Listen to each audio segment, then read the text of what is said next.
सबको जोहार। आज हम एक विशेष विषय पर चर्चा करने के लिए यहाँ पर आए हुए हैं खूंटी, और हमारे समक्ष केंद्रीय सरना संगम समिति के अध्यक्ष श्रीमती दुर्गावती ओड़िया, उनको जोहार करते हैं। और उनके बगल में हमारे सामने है श्री रॉबर्ट प्रभात मिंज। जोहार।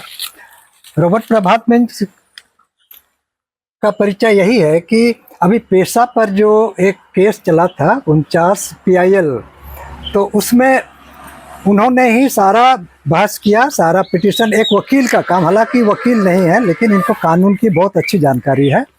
और इसी सिलसिले में हम लोगों ने सोचा कि देवड़ी मंदिर जो अभी पूरे झारखंड में एक बहुत महत्वपूर्ण ढंग से चारों तरफ प्रचारित हो रहा है, उसका समस्या क्या है, मुद्दा क्या है, उसी विषय पर हम लोग श्रीमती दुर्गावती ओड़िया से हम लोग बात करना चाहते हैं। तो मैडम, ये देवरी मंदिर का मुद्दा असल में क्या है, कहाँ से ये बात हो रही है? सबसे पहले ये बताइए कि ये गांव का नाम है या स्थान का नाम है या पूजा स्थल का नाम है? थोड़ा शुरुआत उस ढंग से करते हैं। सबसे पहला तो ये देवड़ी एक गांव है, और दीरी मतलब एक पत्थर, और देवड़ी दीरी, और देवड़ी दीरी मतलब ये एक गांव के अंदर में सरना है, और इस सरना के बगल में ही एक पत्थर दीरी के एक बहुत ही महत्वपूर्ण पूजा पाठ पहले से ही हर गांव में देखने को मिलता है। और हर गांव में कहीं कहीं ऐसा जगह है, और इसी में से ये देवड़ी गांव का एक सरना है, और उस सरना का ही नाम से रिकॉर्ड में भी है, गांव वालों भी सरना का नाम से ही जाना जाता है वहाँ। तो ये अच्छा, ये जो सरना स्थल है, तो पहले जो बोंगा बुरू होता था, जो भी पूजा पाठ होता था, तो किस भगवान के नाम पर? जैसे मुंडांग में है कि सिंह बोंगा, तो क्या पहले सिंह बोंगा या किसी और बोंगा का पूजा पाठ होता था? देखिए, वहाँ सबसे पहला तो हर गांव में कहीं भी कुछ भी पूजा होता है, सबसे प्रथम सिम्बोंगा का ही नाम लेते हैं। सिम्बोंगा का नाम लेने के बाद ही एक विशेष सरना का नाम लेते हैं। सरना में कई प्रकार का हर गांव में सरना है, डिसौली है, मणाबुरु है, इसी तरह का वहाँ सरना के बगल में ही हाथू बोंगा भी किया जाता था। अच्छा। और यही सब अभी रिकॉर्ड में देखने को भी मिलता है, और अभी भी गांव वालों को पता है कि यहाँ हाथू बोंगा का नाम से ही जाना जाता था। लेकिन कुछ दिन से यहाँ मंदिर का रूप लिया गया है, और उससे पहले जो भी पूजा पाठ होता था, तो ये गांव का हिसाब से, पुराना व्यवस्था का हिसाब से ही पूजा पाठ होता था। तो ये जो सुनने में आ रहा है कि कोई पांडा, उड़ीसा के कोई पांडा चाहे ब्राह्मण वहाँ पर आकर के अपना पूजा पाठ करते हैं, ये कैसे हो गया? देखिए, ये हम लोग का एक छोटनागपुर मुंडा राजाओं का शासन व्यवस्था था। अच्छा। और ये चारों दिशा, 10 दिशा राजा ही लोग संभाला था, मुंडे राजा, कोई दूसरा राजा नहीं, मुंडा राजा लोग। और उन्हीं लोग के हिसाब से उन्हीं लोग में से किसी राजा का हिसाब से वो पांडा को, राजा जब आएगा, सिर्फ और सिर्फ राजा के लिए ही उसको पूजा करने के लिए उसको जिम्मा दिया था। और राजा जब नहीं आता तो उसका 1 इंच भी वहाँ पूजा करने का जगह नहीं दिया था। उन लोगों के पास लिखा हुआ कागज भी है, उसका प्रमाण भी है। अच्छा। ताकि किस तरह का वो लोग बातचीत हुआ और क्या उस लोग को अदा किया, यह सारा स्पष्ट रूप से उन लोग के पास ग्राम सभा में उसका रिकॉर्ड है। तो मैंने ये जो ग्राम सभा के रिकॉर्ड में है कि जो पांडा जो है सप्ताह के पूरे दिन पूजा पाठ नहीं उसको करना। बिल्कुल, उसको सप्ताह के एक दिन का भी बात नहीं है। जब राजा आएगा उसके साथ आएगा, उसके लिए पूजा करके फिर से जाना है, ऐसा बात हुआ था। तो ये कब से ये व्यवस्था आ गया कि पांडा ही उसके बाद उसका एक पुजारी बन गया और सब दिन पूजा करने लगा? हाँ, ये ज्यादा दिन नहीं हुआ है, करीब करीब 20 साल करीब जैसा होने जा रहा है। ये पांडा पूजा करने का अभी भी पूरा जिम्मेवार उसके अंडर में नहीं है। हम लोग अपना आदमी भी वहाँ है, उसको सिर्फ इस्तेमाल कर रहा है।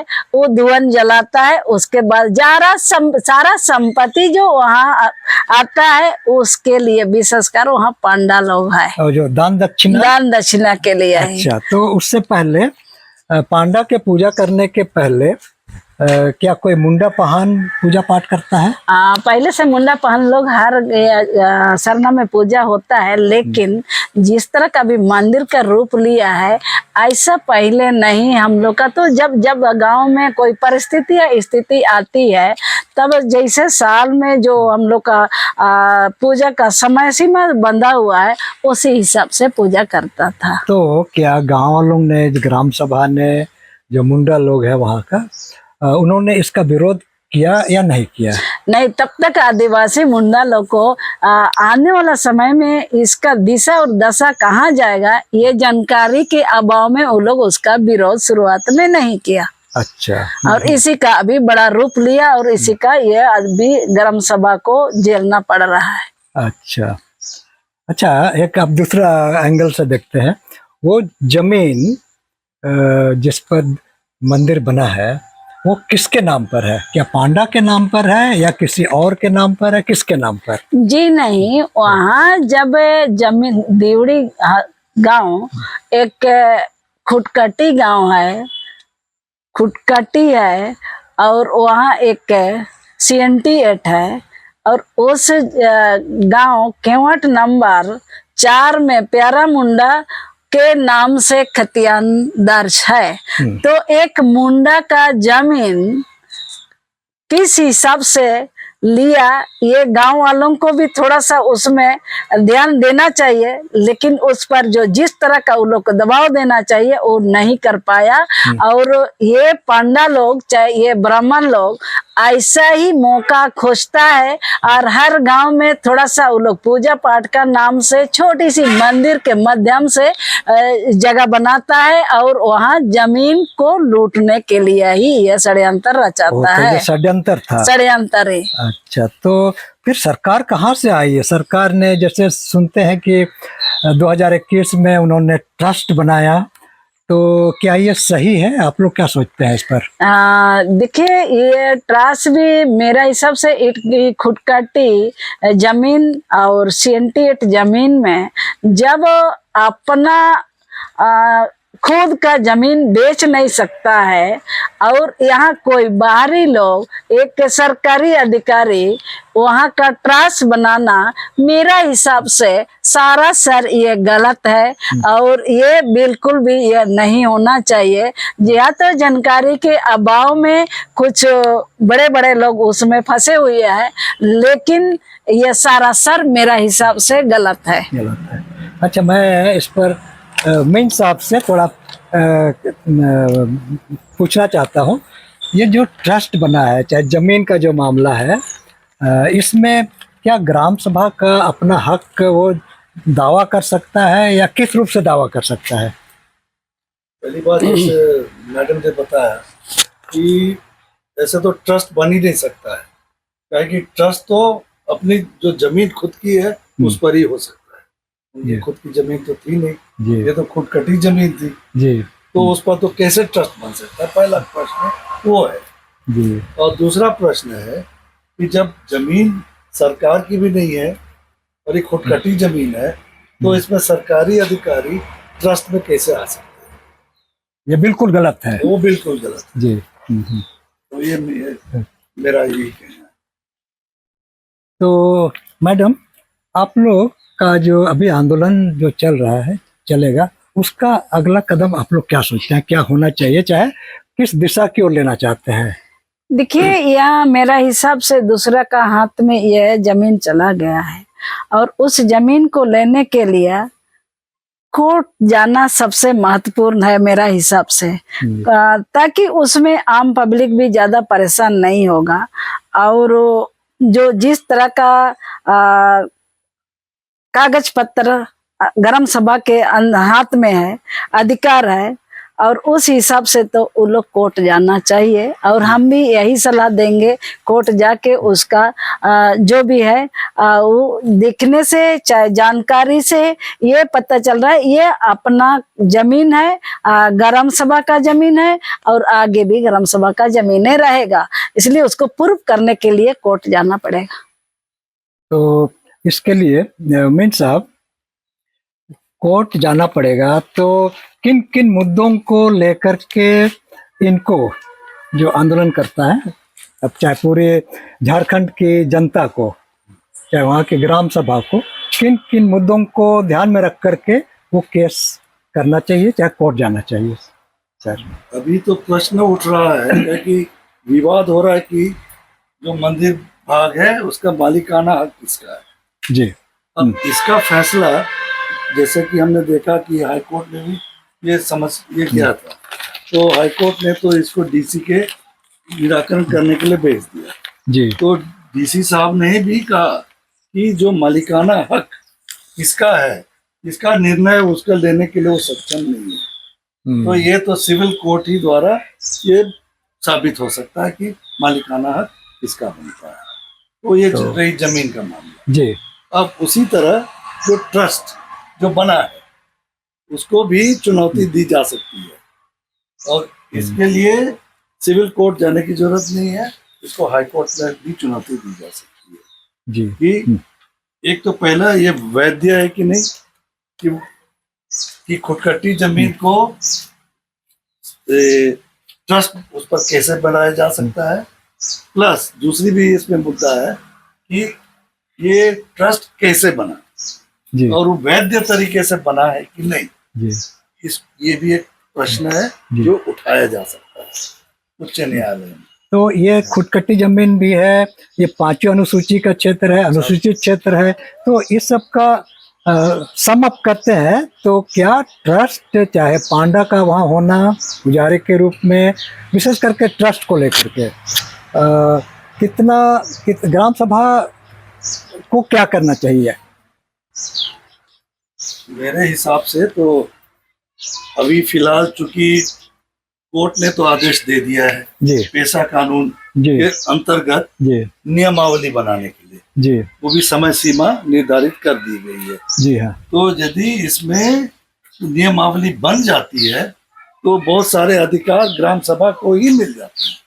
एग्जैक्टली। और बहुत सारे निर्णय ग्राम सभा के लेवल पे ही लिया जा सकता है।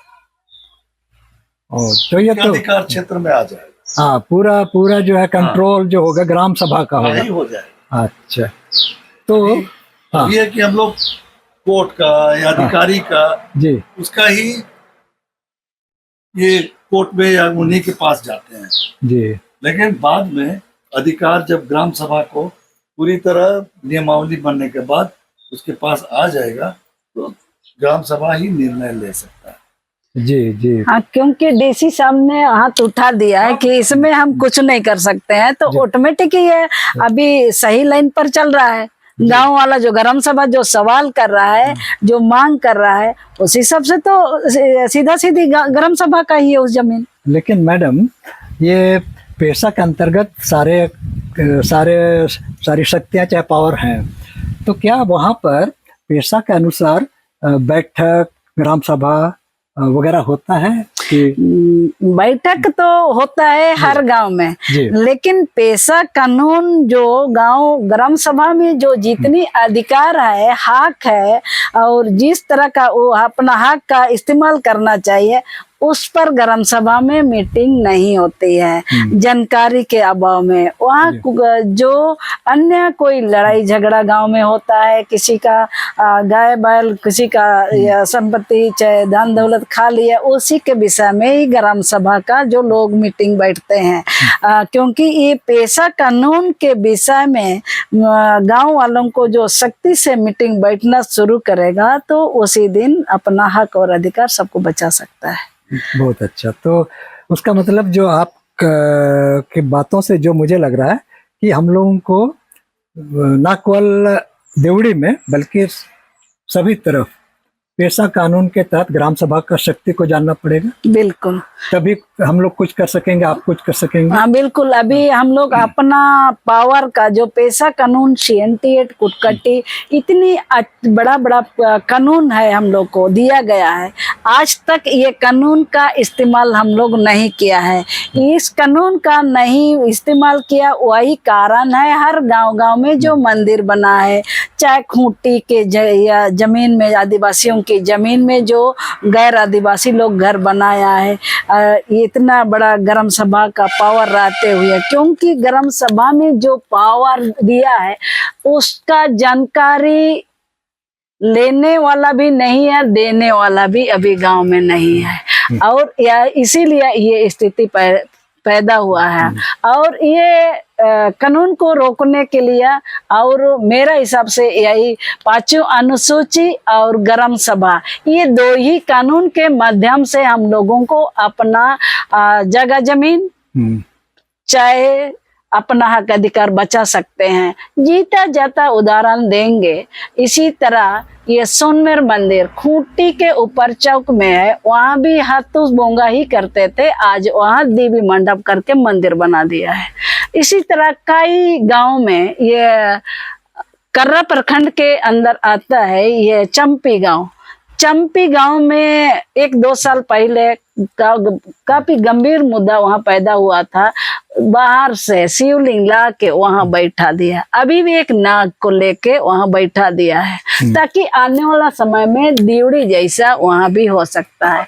इसीलिए समय रहते हुए हम लोग ग्राम सभा को मजबूत करने के लिए हम लोग को सुझाव देना अति महत्वपूर्ण है। जी, तो इस दिशा में कुछ काम करना आपने शुरू किया है या करेंगे? नहीं, अभी बोलचाल में शुरू किया है, लेकिन मेरा हिसाब से ग्राम सभा के लोग इतना सक्षम नहीं है। मेरा हिसाब से किसी किसी गांव में है, लेकिन हर गांव को हम लोग ग्राम सभा की शक्ति देंगे तो हम लोग ड्राफ्टिंग करके हर ग्राम सभा में दे देंगे तो बहुत जल्दी इसका हम लोग को नतीजा देखने को मिलेगा।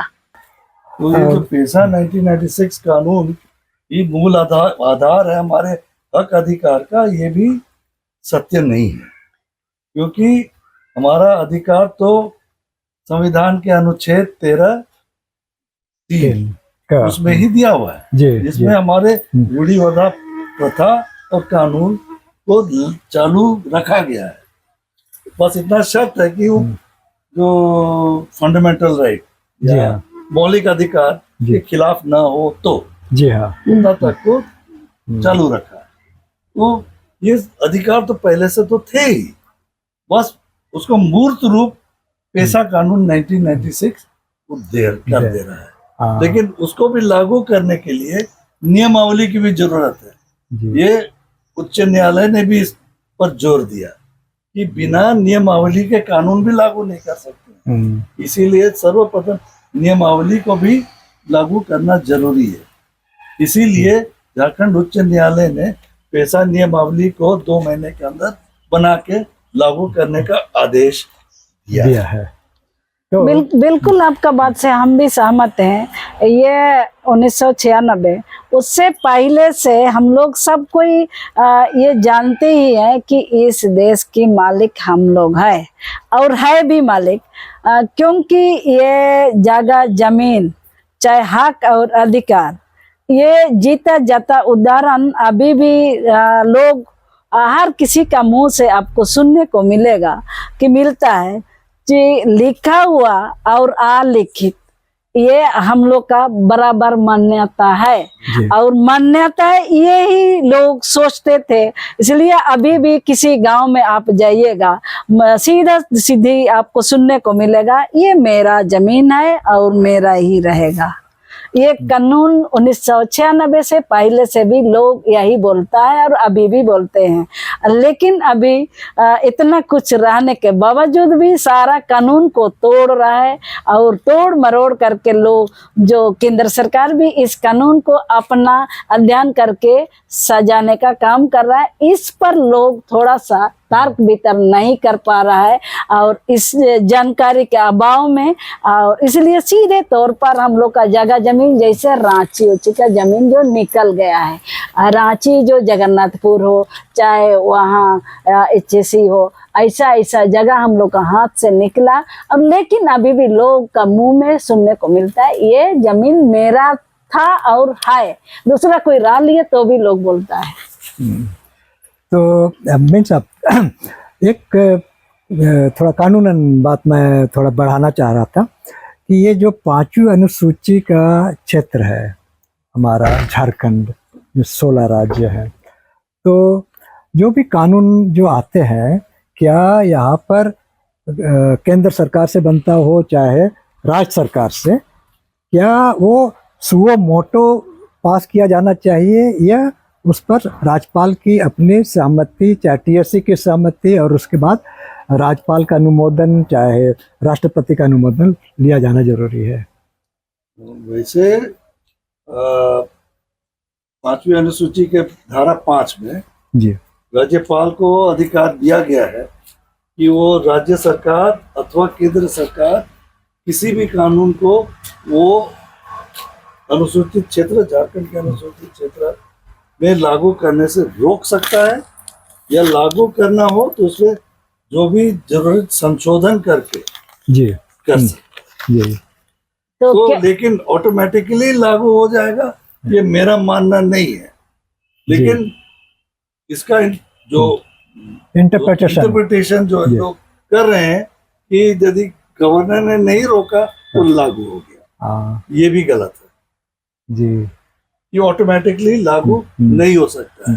हाल में आपको याद होगा जी, यहाँ जो एक नर्सरी था, नर्सरी, हाँ, खूंटी का सॉरी ये वाले बरला नर्सरी था हुटार जीरप्पा में, हाँ, उसमें मिनिमम वेजेस एक्ट के तहत उस पर कार्रवाई करने की नोटिस दी गई। तो हमने ये लिया कि ये अनुसूचित क्षेत्र है और अनुसूचित क्षेत्र में ग्राम सभा का अधिकार है और आपका ये कानून यहाँ लागू नहीं है।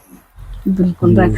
तो इसी प्रकार कोई भी कानून बनाता है और उसमें क्या ग्राम सभा से भी एक बार सर्टिफाई करने का कोई उसमें नियम नहीं है क्या सर?